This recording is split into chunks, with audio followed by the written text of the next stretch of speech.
Hi everyone and welcome back. Today I'm coming on to talk about this blood super eclipse happening on May 26th or May 27th, depending on your time zone of 2021.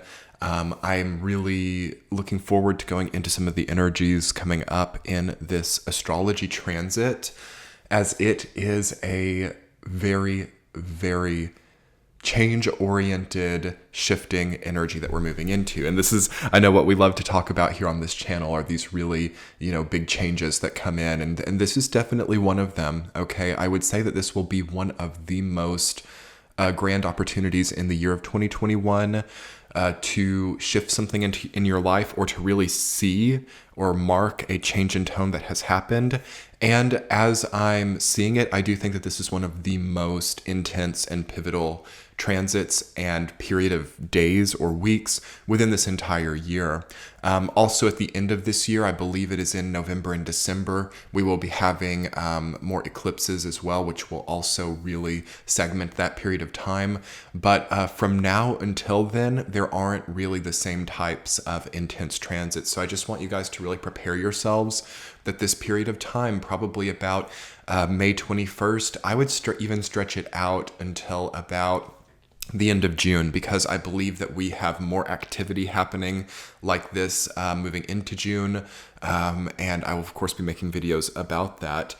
Make sure that you hit the subscribe button and turn on the bell notifications. If you're new to this channel, I make impromptu videos like this where I talk about very interesting astrological transits, and I try to just kind of get some general intuitive messages going on, as well as just sort of speaking about the general momentums that I'm seeing coming in as a result of it.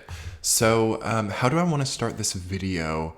As I'm feeling it on this side of the eclipse, so I'm making this video on May 18th, I think that some things just simply can't continue on in the same stride, and there is a really big need for us to get really real with ourselves about our momentum and about where we stand on things.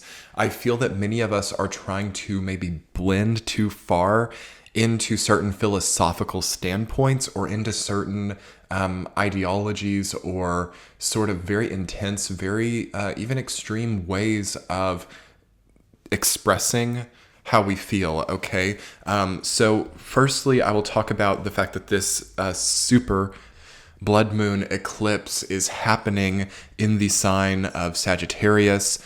And what makes a blood moon in astrology is basically just a total lunar eclipse. Some are referring to this moon as the super flower blood moon, because the full moon in the month of May, full moon in Sagittarius, is known as the flower moon. Of course, this is a super moon, as the moon is at perigee, and it is a blood moon, as it is a total lunar eclipse that is happening. So we have a lot of components going on with this. Also later in the video, I'm going to talk about some of the other astrological transits happening peripherally to this lunar eclipse, and that will help to fledge out some of the messages. But let's really focus in on the lunar eclipse first and foremost, and the general intuitive messages and the components of it, and then we'll keep moving forward into the other parts of it.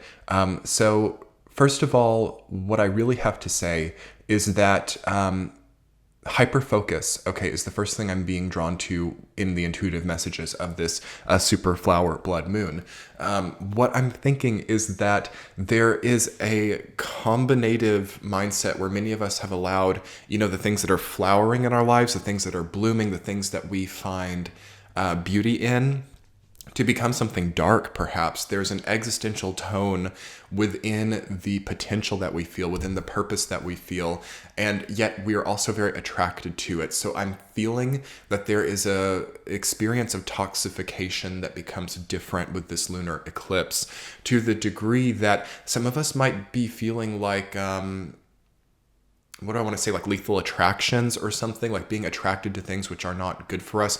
Very poor time to be in an addictive headspace.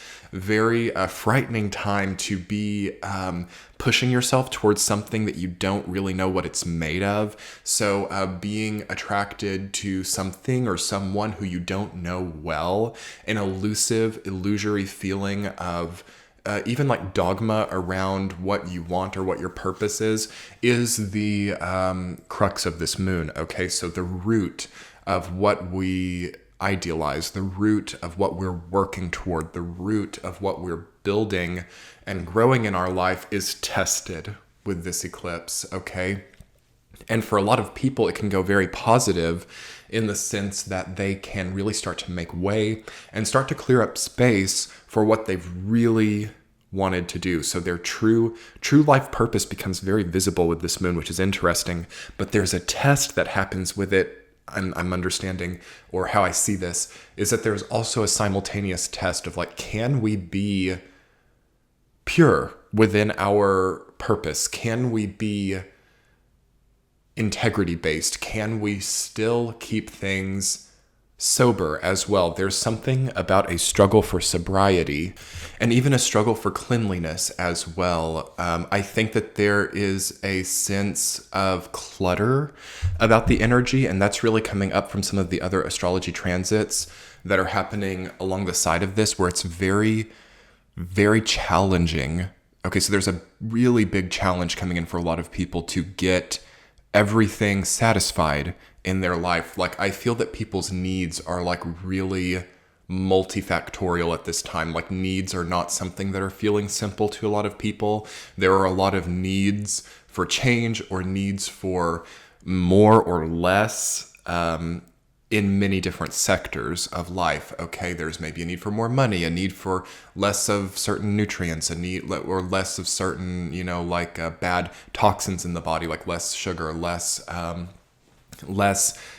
chemicals in cleaning chemicals or something. Like there's something is like it's almost overwhelming. Okay, so many of us are feeling overwhelmed with this eclipse, and what I feel that this eclipse ultimately brings in for us is a solution to overwhelm. Okay, a solution to this like looming gigantic, like, whoa, what have I created for myself? Many people are really asking themselves, what have I created? Again, the Gemini Sagittarius axis that this eclipse is taking place on is the axis of creation.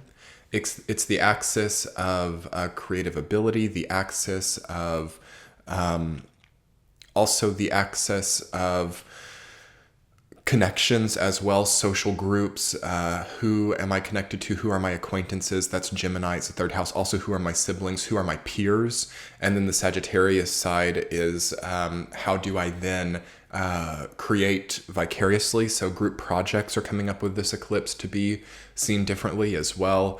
How we are interacting with peers, acquaintances is very much coming up to be maybe re-envisioned also.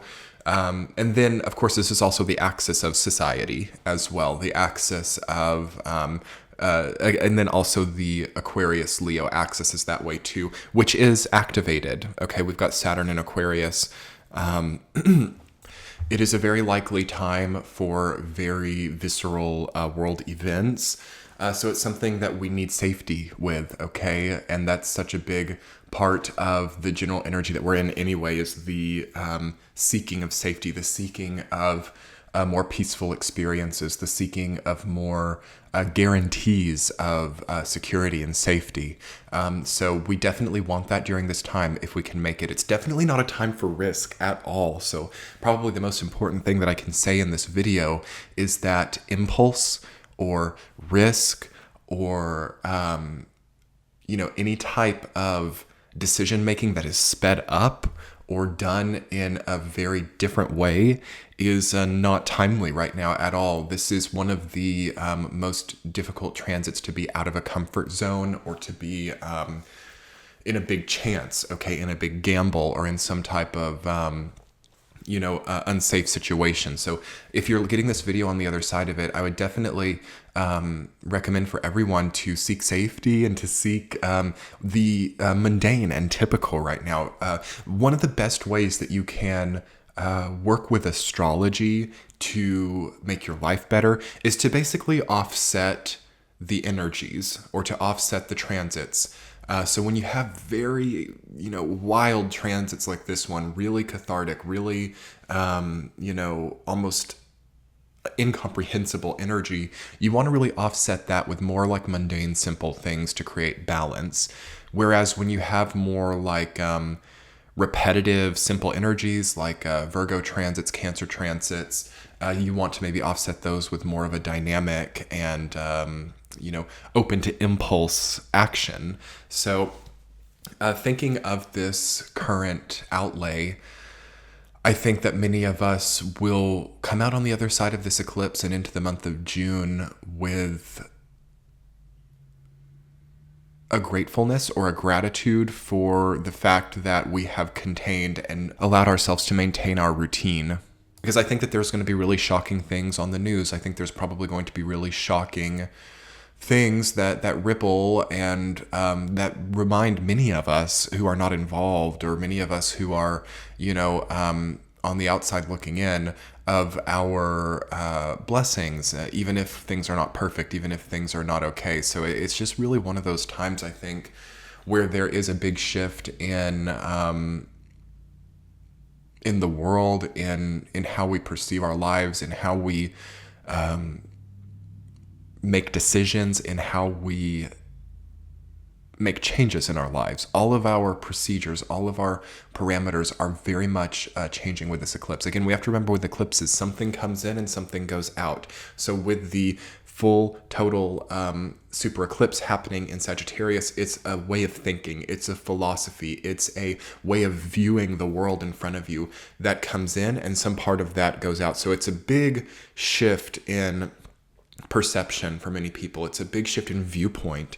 And what I really want to say also, because Sagittarius can tend to be very ideological and very even dogmatic sometimes when it's in the negative, do watch out for being really obsessed with ways of viewing or anything like that, because that's a negative of this. But positively, if this is an energy is used positively, it's really getting out of negative thought cycles. Like, it's really getting out of self-defeating attitudes, of, maybe karmically damaging perceptions of other people. Like, there's a really great opportunity during this time to really clean up and make your mind healthier, to really make your relationship with yourself more healthy and more easy and more forgiving as well. To no longer need some type of abusive relationship to give you some means of purification, to no longer need catharsis as a means of healing.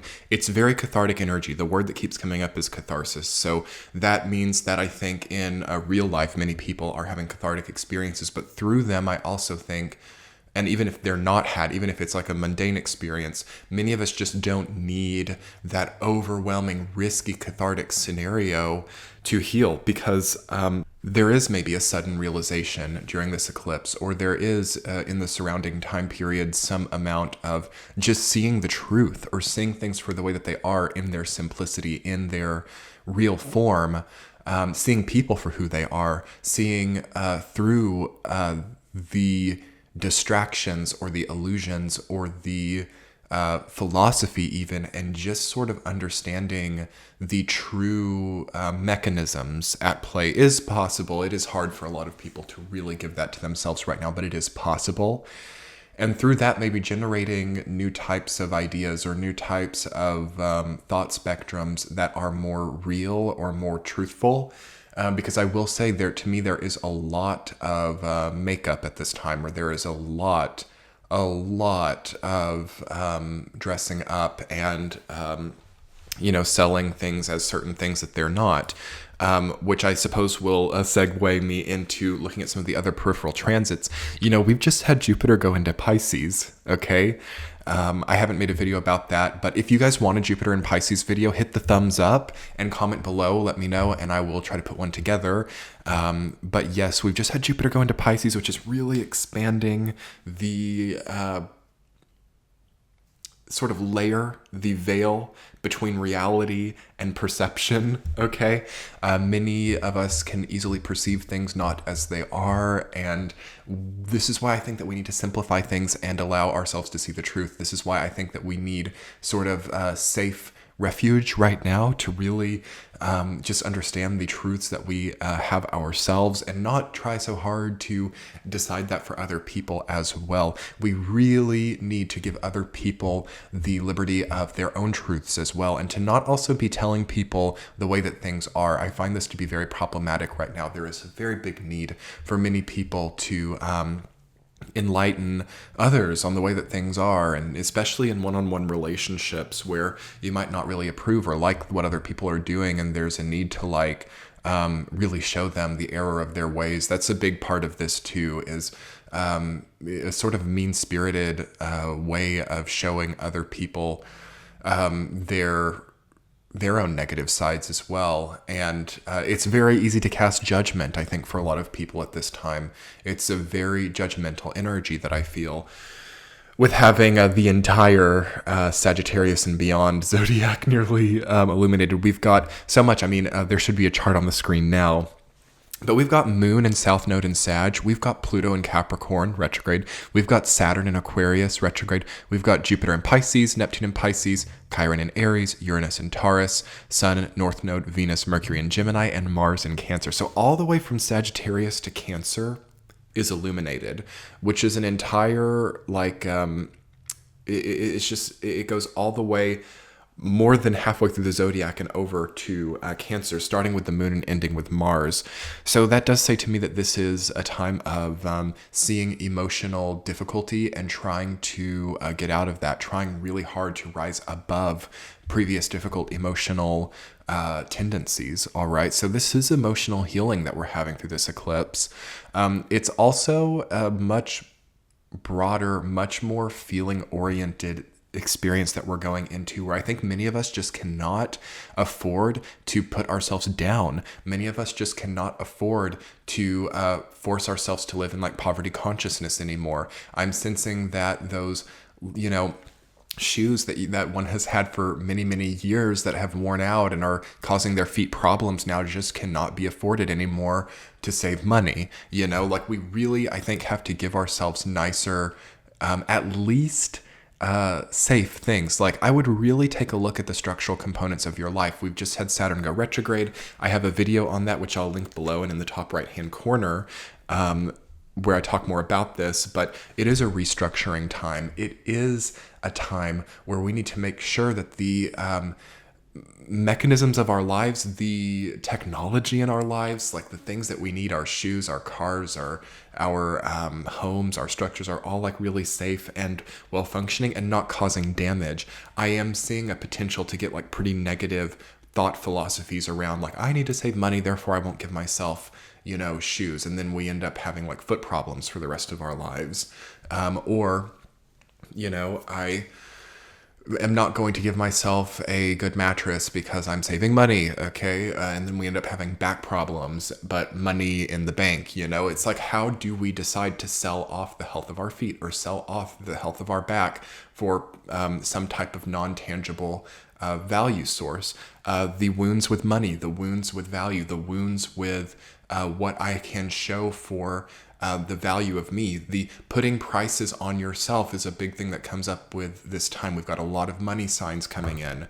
We've got a Pluto retrograde in Capricorn, okay? We've got, oh my gosh, we've got Jupiter in Pisces, we've got Uranus in Taurus, we've got Mars in Cancer. Any type of, this is interesting, I wasn't expecting this to really come up in this video, but I would say that there's a money wound or some type of value wound probably at the root of a lot of any problems right now that you're having in your life. And how can you solve that? You need to seek value elsewhere. Maybe there's a compensation. Maybe due to previous difficult relationships, you're overcompensating somewhere else and haven't actually fixed that wound.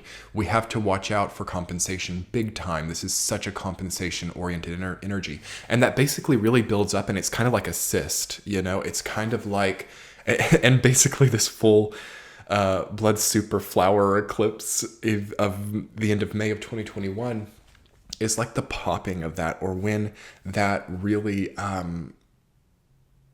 drains. Okay, there's a sort of drainage. We've got a lot of water energy, guys. We've got Neptune and Jupiter and Pisces. We've got Mars and Cancer. And when the moon, as it has just come through Scorpio before it goes into Sag, we have a major sort of like almost volcanic draining happening, major fire water energy, which leads us to have a big purification, a big cleaning, a big, if you can imagine, I know it's kind of gross, but if you can imagine a huge cyst finally releasing, this is really the best image that I can imagine for this blood super eclipse that we're having right now. Okay. So with that in mind, when it comes to more like mundane worries or like, old wounds or old traumas that may not be causing a huge in-person experience now. So I'm really specifying with this regarding previous things that you still find to be an issue, almost like a cyst that has built up over time. Anything relating to those past problems, dealing with a moon, dealing with a lunar eclipse, the past usually comes up in some way to be worked with. Any issue with that is more of a healing crisis than anything else. We've got Chiron as well in a very interesting angle too, actually in a sextile angle and trine to the moon. So Chiron is really helping us to heal something. It's very, very healing what's going on. But in that way, it can be like a healing crisis too. This is more of a healing crisis than it is just a nice lovey-dovey feeling of healing, speaking about more mundane issues, okay? So just keep in mind that pain felt now about mundane past issues is a healing process, and try to offset it, okay, as I was saying. So is there a very safe, nice way that you can cleanse your body? Those Himalayan salt scrubs. I'm not talking doing anything like crazy and like wild with unfamiliar, cleanse, detox things. I really think it's a bad time for that. But anything that your body responds well to, apple cider vinegar, lemon, salt scrub, celery juice, all of these very simple compounds, I think would be absolutely a saving grace for a lot of people right now if you have the luxury to have that. And also, like, as you have those things, those kind of nice, soothing compounds right now, try to find gratitude for those things, because there's kind of a haughtiness with some of these energies coming together. The Mars in Cancer, Pluto in Capricorn, Moon in Sag, Sun in Gemini. A lot of us can be very displeased with our benevolence. So like the things that we have come to have over a long time of work, like the things that we've forged and through blood, sweat, and tears, like created something, and just now having it, now wielding it, now almost being done with a certain creation process, many of us can look down on our previous blood, sweat, and tears. This is another really important thing. I'm so happy this has come up because this is big, okay? There's a really big test and challenge to have gratitude for what you've worked hard for right now. I think that a lot of people might be looking down on the things they've worked hard for, and in essence, looking down on their own cycles of like loyalty to what they've built, commitments, and perhaps creating a negative momentum, okay, where accomplishment is looked down on, where you're not happy with what you've done before, and how does it really make you confident to do things in the present or in the future if you've looked down on what you've done before. Like maybe you had some sort of like business or relationship or something that you really worked hard on for a long time, and maybe it didn't turn out the way you expected, and now you look down on it because you know the result and you know the hindsight. That's something you want to really catch yourself with, because we need to really be able to distinguish between our ability to commit, our ability to work on something, our ability to create something, and then the result. Sometimes results of creation are not what creation is about. It's about the process. It's about climbing the mountain. You know, it's not necessarily about being at the top of the mountain. It's very easy to look down on where we once were when we're at the top of the mountain. And I think that instead of that, we need to more so understand what the top of the mountain is about, or we need to more so get to know the different altitude than we do need to look back down upon where we once were. It's like feeling out of place. It's feeling out of momentum as well, okay? if you can imagine being, again, we're in such a retrograde time coming on, like you're on a roller coaster, you go down the big hill and you're looking back at the hill, but the roller coaster keeps going. It seems very strange. It seems very disorientation as a result of not keeping current with yourself. It's a really good time to be present oriented, okay, and to get to know what you climbed, and also congratulate yourself for even the chances that you've taken on the things you've been committed to. Any type of commitment that has flowered and bloomed. Again, this is a full moon in Sagittarius, full flower moon. With the eclipse, try to really honor your own progress, okay? Instead of getting disoriented and questioning how far you've come, because we can really only work with the present moment now. And as we work with the present moment, we really are getting to know our forward momentum much better. Okay, it's interesting how it kind of works in tandem. Instead of getting caught in future tripping, instead of getting caught like trying to see things miles away, we can really work with what's here and now and get a much better idea of what's coming. So on that note, I will segue into the final chapter or part of the video, which is just going to be kind of about moving forward with this energy and like how I think we can sort of use this as a springboard to feel a little bit healthier moving forward. So the first thing is that we've got to really detach from fear. So I think that fear is playing a pretty big role for a lot of us. Jupiter going into Pisces can magnify fears. It can magnify this feeling of like the unknown, like, oh my gosh, I just don't know if I've done things properly. I just don't know if, I don't know what I don't know. It's like the fear of not knowing what you don't know can really expand with Jupiter in Pisces. Having Neptune there as well, more advanced in that sign, makes all of us kind of really fear the unknown if we're not careful. So I think that this eclipse is going to have some of us face that fear of the unknown and work through it. So certain aspects of our life, which we've maybe been putting off or just kind of not known the answer to, we might really get some answers to that stuff. We might really see the truth. We might start to get a pretty clear idea of the way it needs to go. And it might be way more hands-off and way more simple than you even think. You might have had the answer right all along, or if there's a change, if there's something that you're looking toward, like, what do I do? What's the answer to this? Do I keep this? Do I move on? Like, do I stay here? Do I go somewhere else? There's a lot of like crossroads for a lot of people. They're like, I just don't know what the right answer is. You just have to breathe it out. You just have to work through the fear of it, because within that indecisiveness, within that unknown or fear of that unknown is not really fear of the unknown. It's more so just fear itself, or a predisposition to being inclined towards fear. So this is a great eclipse to let that go and to find confidence. Again, this is a Sagittarian eclipse. So that which prevents confidence can be eclipsed out, and we can really start to get more self-confident, more, we can really get on our side a little bit more and stop being against ourselves, stop being our own worst enemy if we allow ourselves. Okay, that's a really great thing about this eclipse. And another thing that's coming up to me is the role that other people are playing in our lives. Okay, and moving forward with this transit and understanding what this energy is teaching us, to me, deals with us understanding the role of others in our lives. Are we helping other people? Are we... it's basically like a scale between how self-focused we are and how much reliance other people have in us, or that we have in other people. That scale might be shifting up with this eclipse. We've got a lot of Aquarius and Pisces energy, and then this Gemini Sagittarius axis might really change up our philosophy on how we give to others in our lives, about how we have loyalty, about how we communicate with relationships with people in our lives. That could really change up and hopefully get a little bit more lighthearted. I will say, this is just kind of a random intuitive feeling that I'm getting. You do want to watch out about being totally disconnected or detached from other people, like an island, okay?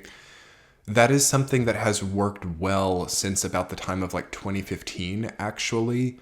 And I will just say that ever since like December of 2020, that changed. Okay, when we had Jupiter and Saturn go into Aquarius, it becomes a lot more about your the people, like the feeling of teamwork, or the feeling of family, the feeling of a community, the feeling of that give and take is now a very, I want to say, preeminent part of the experience, that if you, again, are forcing yourself to be an island or forcing yourself into solitude, you would be avoiding a big source of confidence or capability. At the same time, I think that the way that you see people, or the way that you define your relationships, can also change. So it's like so many different components on so many different sides of everything. I will say this was one of the most prevalent things that I felt when I was meditating on this energy, was that you can start to see people in your life differently. You can start to maybe relate more to things that people in your life have been through, rather than casting judgment. Also, you can start to be a little bit worried about people who you once thought were really solid. There's a change in our viewpoint, or in our perception. That's always the case with a Sagittarius eclipse of any kind, is a change in viewpoint, a change in perspective, a change in perception. It's pretty non-physical, okay? At least to me, it feels that way with the other composition in the sky. If we had a lot of like a Aries energy, we have Chiron, but it doesn't really change this, because Chiron is all about like healing processes and deeper psychological things as well. If we had more Aries energy, if we had more energy that, like Leo in the sky, that really embodied things, that really made this body oriented, I wouldn't think of this quite the same. But it feels to me that this Sagittarian eclipse just really changes how we perceive. And you might have felt this coming for quite a long time now, where, people who you once felt really secure with now are feeling destabilizing to you, okay? And vice versa. Like people that you once might have struggled in relationship with can now start to feel like very safe and stable. So it's not going to be like that for everyone, but if you are experiencing a big shift in the status of your relationships, this can also not just be like your human relationships. This can be your relationship with your job. This can be your relationship with yourself. This can be your relationship with the city or town or area that you live in. This can be like a relationship with, what I want to say, like not a climate, but like your relationship with like living in the mountains, or your relationship with living on the coast, or your, like, we have so many relationships that we have in our lives, like how I feel that I relate to, living in sub-zero temperatures, or how I feel that I relate to living in a desert environment, how I feel that I relate to living in a rural place. Does it fit for me? Like basically we're having an entire restructuring of the status of our relationship with many, many different things. So it is hard for a lot of us to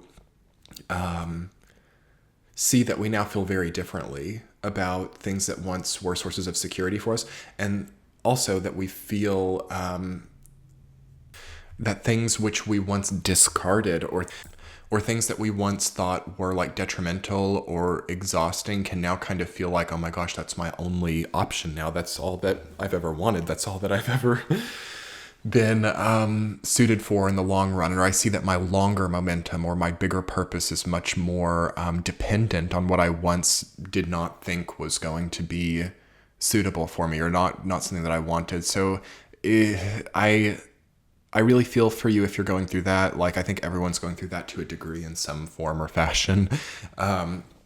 It's polarizing. It's ultimately very healing, though, and it's ultimately very helpful. If it's coming from like every different direction, try to just sort through it one bit at a time and make it a safe, easy, healthy situation for yourself. Again, at times like these, all that I can really suggest is that there is a very nice human experience within it. There's a very nice feeling of like, wow, I couldn't predict this, or I was maybe not totally in control of this situation. It's a big shattering of any type of God complex, or any type of like infallibility or Teflon self-relationship, where some people might think that they're like totally capable of being in 100% control of their lives and other people, or, you know, people who think that they are such good strategizers that they will never, deal with a human condition. That's basically where things get difficult, is if you are very control focused and control oriented. But if you're someone who can revel and find gratitude within the humanity of life, I think that it's a very rewarding time. And I think that there are many experiences in life where it's good maybe not to be totally in control, or where it's good to not have certain guarantees, like negative momentums. For example, being altered, like really struggling with an addiction and just no longer struggling with it anymore. Like, it's really strange, but maybe some negative momentums can totally be disrupted right now too. And that's the positive side of it. And that's what I would definitely suggest for anyone to focus on, is like, how can I maybe disrupt negative momentums in my life? How can I maybe put an end to self-deprecation or bad structures in my life? How can I maybe divert that a little bit? How can I get a little bit more health, or make different momentums in my life a little bit more healthy? Because basically what the full composition of this eclipse is a shift in momentum, or even a stopping of certain momentums. So if we can kind of direct that and understand that we're probably not maybe totally in control of it, or maybe really trust in the universe, or trust in other more healthy experiences or energies to help guide certain things into the right place, I think that that's the best place to be, and to just be like very easy during this time, very healthy, small things, really staying out of big, impulsive, risky gambling mentality, chance-oriented stuff. Okay, that I think is the best way to thrive right now, and to have fun too. I mean, having fun in small things is, I think, great right now, and just keeping yourself really healthy. Health of the body is probably the best thing always, but especially right now, because again, health of body and mind go very much hand in hand. I think that the mind has to get healthier through this eclipse. I think that there's almost no option for many people other than to get a little bit more sound in the way that they strategize, or in the way that they move forward, in the way that they structure, okay? And to just really fix anything that's off kilter as well, through a very easy and structured and safe chain of events. So yes, anyway, everyone, be sure to check the description box below. This channel is on Patreon if you want to get bonus content. I do weekly forecasts. I do extended readings, and these videos are always available over on Patreon. Thank you so much for anyone who would like to check that out and support it. And again, be sure to hit the thumbs up if you enjoyed this video. It helps the video to get out there. And also, if you want a Jupiter and Pisces video, I'm relying on you guys to comment below or hit the thumbs up if you want that. So let me know, and then let me know any other opinions you might have on this transit, or how things are going for you in this transit. Your comments mean the world. I try to read them all. And yes, have a great time of this incredible eclipse season. I'll be putting up a lot of videos at the end of May, so be sure to hit that subscribe button and turn on the bell notification. Much love, everyone. Talk to you soon. Bye.